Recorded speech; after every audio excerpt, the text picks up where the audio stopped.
O trânsito segue violento na macro-região. Além das mortes e, claro, a dor das famílias, esses acidentes geram um gasto superior a 170 milhões de reais em Ribeirão Preto. A imprudência também se reflete nos números. Em 10 meses, a cidade registrou mais de 222 mil infrações.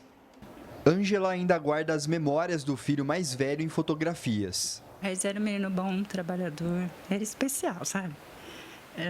Sabe que uma pessoa, quando você quer ficar com ela 24 horas, ela pode ficar semana, mês na sua casa, que não dava trabalho. Era uma pessoa que, nossa, era muito especial. Regis Antonello tinha 36 anos e era entregador por aplicativo. Ele morreu após um acidente de trânsito no dia 16 de março, na rodovia Prefeito Antônio Duarte Nogueira.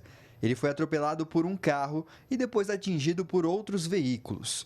O motorista envolvido no primeiro acidente é o empresário Eliezer de Fraga Silveira, que se apresentou à polícia 5 dias depois, acompanhado de um advogado. A defesa nega a omissão de socorro e afirma que ele deixou o local por medo. O choque foi muito grande, você fica sem saber um sentimento que você fica naquela hora, você fica paralisado, porque você não acredita, você quer realmente saber se é verdade, se não é. É uma dor muito grande. A gente espera justiça. Agora teve audiência, acho que essa semana que passou teve outra. A gente espera que ele seja punido pelo que ele fez. A gente não quer dinheiro, não. A gente quer que ele pague, que ele vá para a cadeia, para ele pensar no que ele fez, né? O trânsito de Ribeirão Preto está mais perigoso. Dados do Infociga apontam que, em um ano, os acidentes geraram gastos superiores a 179 milhões de reais. Entre novembro de 2024 e outubro de 2025, houve um aumento de 10,7% no número de mortes em relação ao período anterior. Mostra um quadro, infelizmente, muito triste em Ribeirão Preto, né? Óbitos acontecendo todas as semanas, todos os meses. Infelizmente, por imprudência, desatenção, excesso de velocidade, alguns associados à alcoolemia, mas de um modo geral nós percebemos que o comportamento é o fator principal. Embora as vias estejam conservadas em Ribeirão, bem sinalizadas, o motorista insiste em inobservar essas regras, né? E acaba se envolvendo em sinistros com gravidade muito alta, chegando a gerar o óbito, infelizmente. A pesquisa também indica que a imprudência segue como a principal causa de acidentes na cidade. Entre as vias municipais com mais registros estão as avenidas Dr. Francisco Junqueira, Presidente Vargas, Independência e 13 de Maio. O excesso de velocidade ele ainda é a maior imprudência no trânsito.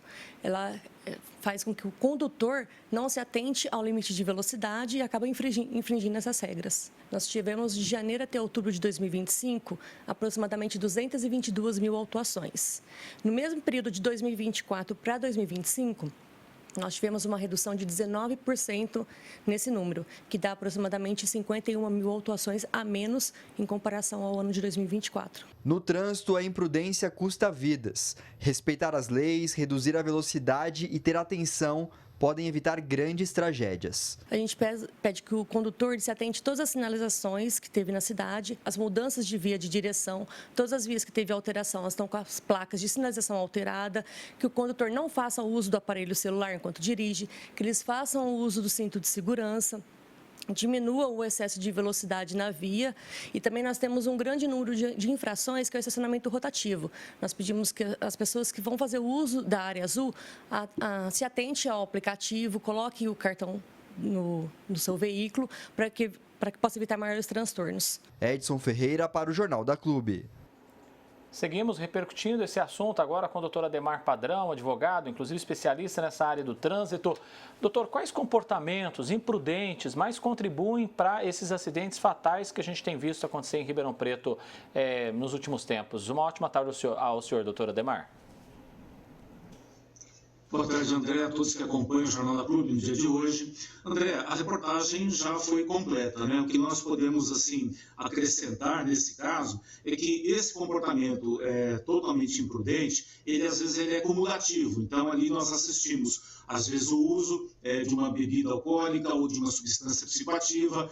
O excesso da velocidade também nessa condição a questão, às vezes, que não está embriagado, alcoolizado, mas faz o uso do celular e o efeito praticamente é o mesmo, né? A desatenção no uso do celular, principalmente quando implica em rodovia com velocidade, ou no ciclo urbano, em avenidas, tudo isso contribui para um resultado final que nós não queremos, né? Então, o comportamento é esse que foi apresentado. E ele também decorre de uma questão de uma cognição, de um entendimento pessoal, de uma formação pessoal e da formação técnica, no caso, voltada à condução dos veículos. Isso tudo é importante. Então, eu não defendo exatamente a questão do comportamento errado, não. O que eu quero dizer é que é um conjunto de situações que leva ao comportamento final. A consciência deveria ser a primeira, infelizmente não é. E aí a formação desse condutor que precisa filtrar essa consciência que falta para não acontecer o que assistimos e que a matéria deixou muito claro, né? O resultado final, os trágicos, né? A gente não quer isso para a sociedade brasileira. Então, a imprudência, em todos os sentidos,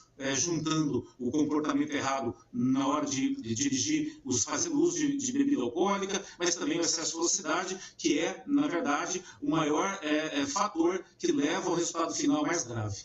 Doutor, no caso específico dos atropelamentos que acontecem aí nas rodovias, também nas áreas urbanas, né, das cidades, quais fatores aumentam esses riscos, como o que aconteceu aí com o Regis? André, o sistema viário, né, a organização das obras de arte, que são as passarelas, os pontos de travessia, são muito importantes também, influenciam. Agora, nesse caso, de novo, a velocidade, geralmente o excesso, e a desatenção. Muitas vezes acontece um atropelamento perto do ciclo urbano, entre a rodovia e a cidade, na chegada ou na saída, e isso mostra que realmente a pessoa não está atenta a fazer essa migração da rodovia para a cidade ou da cidade para a rodovia. E na rodovia, infelizmente, é isso, né? A pessoa acredita que estando com um veículo em boas condições, um veículo novo, ela está segura e ela acaba excedendo, né, nesse comportamento aí de segurança, de autossegurança, e leva ao risco maior, no caso, quando precisar de uma frenagem, mesmo um veículo novo, numa velocidade excessiva, ele acaba não respondendo na necessidade daquele momento. Então, de novo o comportamento, junto, de novo, de uma questão de estrutura, né, viária, para poder dar realmente ao pedestre, principalmente, uma garantia, uma segurança maior. Isso a gente assiste que falta muito também, principalmente nas cidades aqui do entorno de Ribeirão Preto. Doutor Ademar Padrão, agradeço imensamente a presença do senhor com a gente aqui mais uma vez. Desde já um bom ano novo, um abraço e até a próxima, doutor. Eu que agradeço. 2026 seja de fato um trânsito seguro para todos nós, André.